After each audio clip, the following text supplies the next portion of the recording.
From Massachusetts, Mr. Tierney, for 5 minutes. Thank you, Mr. Speaker.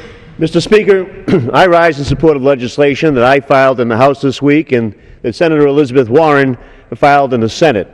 It would enable tens of millions of students and parents and families to responsibly refinance their student loans.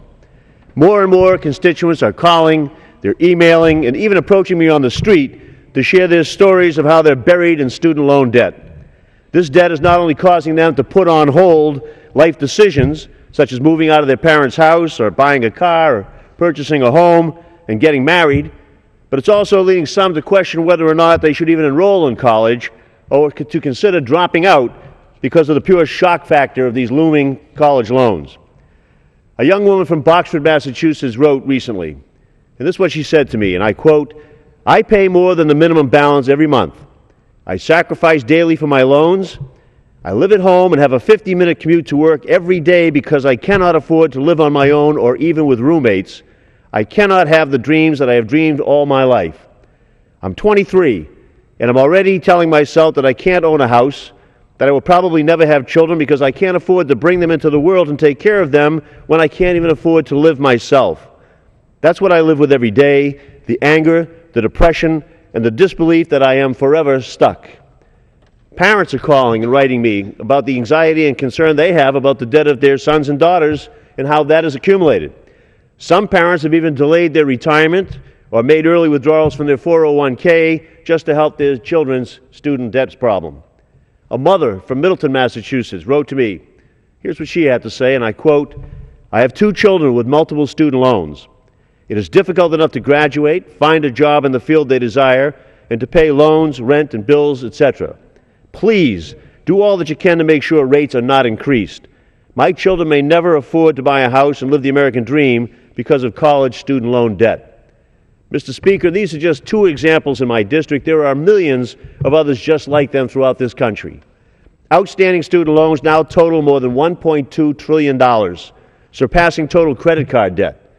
An estimated 71% of college seniors have debt in 2012, with an average outstanding debt of $29,400 for those who borrowed to get a bachelor's degree.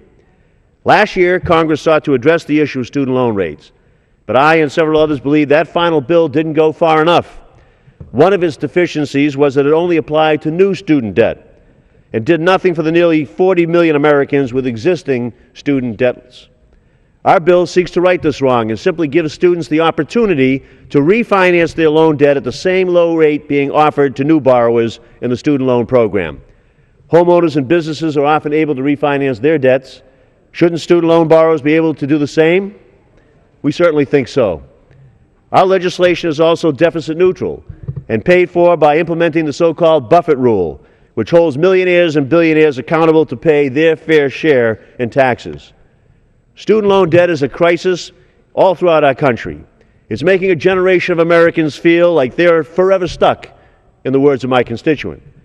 But if the moral imperative isn't enough to act, we should be mindful of the benefits to the economy as a whole for allowing students to refinance their loans. The nonpartisan Congressional Research Service produced an analysis of our bill, indicating that certain borrowers could save thousands of dollars. This is a savings that no doubt would be invested back into the economy. Last year, the Center for American Progress estimated that the refinancing of just federal student loans would have pumped $21 billion into the economy. Mr. Speaker, our bill will benefit millions of students and their families and will boost our economy. It deserves the immediate action of this House. I yield back my time.